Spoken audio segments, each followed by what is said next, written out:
What's going on, man? So yeah, I've been on my Disney Plus, and I gotta tell you, man, they messing up out here, man. So I watched Blank Check. Y'all remember that movie? Every kid's fantasy when they was younger. So the plot is, this kid, he's like 11, and he wants money, and he can't save around his house. His brothers are assholes. His dad is a cheapskate who ain't trying to let nothing go. His mom is just like whatever. So he trying to get money, and he ends up. There's a guy who is out of jail, and he had hid away $1 million in dirty money. So he gets his dirty money, goes to the bank, tells the dude to launder it. He'll be back tomorrow. Subsequently, this kid is also at the bank, and while the criminal guy is leaving, he runs over this kid's bike and almost kills the kid. So they trying to work some stuff out, and the cops are coming, and he's like, I got to get out of here. So he writes a check, signs it, but doesn't say how much it's for, gives it to the kid, says, give it to your dad, I don't know what to do. He leaves. So the kid's like, I'm not giving nothing to my dad. You know what I'm saying? So this kid apparently is a genius.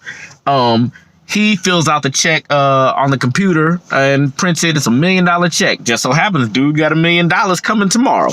So that's the plot here. So, here's the thing. I didn't like... Well, no, okay.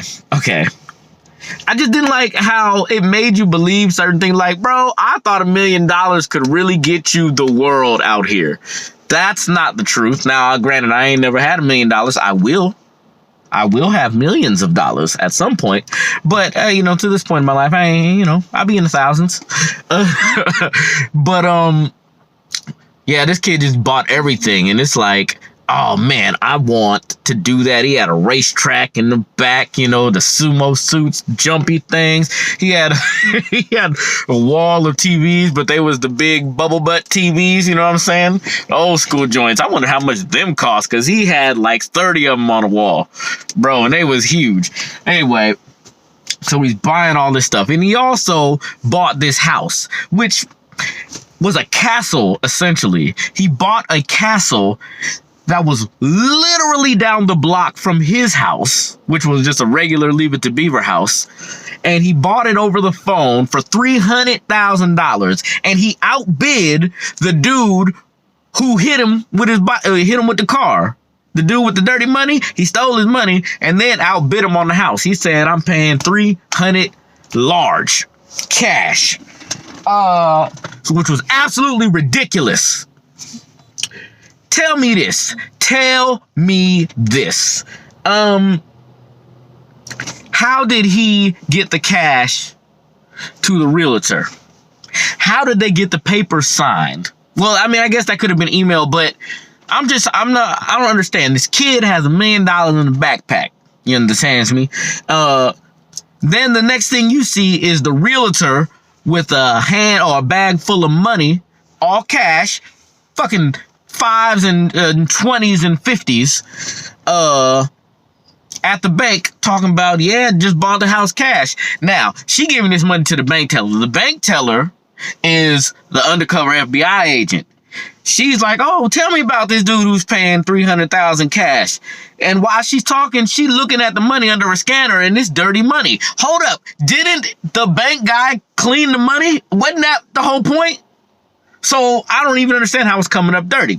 But there it is. So you got all that. And this kid, like, again, apparently he's a genius. He's doing all this. And everybody's just cool with it. And he's telling his dad, I'm working for Macintosh down the street. They say I'm going to work. I've never met Macintosh. Maybe I should meet him. No, Dad. Okay, I won't. Man, there's some suckers, man. You just let your kid just go off to somebody's castle and you ain't never met him. You ain't even trying to see what's going on over there. So that was just all dumb. But the biggest thing about this movie, y'all, it was really rapey at the end. Yes, I said it. The FBI agent, undercover FBI agent, she was a pretty lady. This boy was 11. The whole movie, this 11-year-old boy is trying to get in her drawers. This whole movie, he buying her necklaces, taking her on dates. He took her on the date, and then got her in the thing where the water sprays up, got her all wet and silky. Come on, bro. She had on the skirt, the dress was hanging off the side. He's 11, bro. She is a full-grown FBI agent adult. Ugh. But at the very end, they get to talking.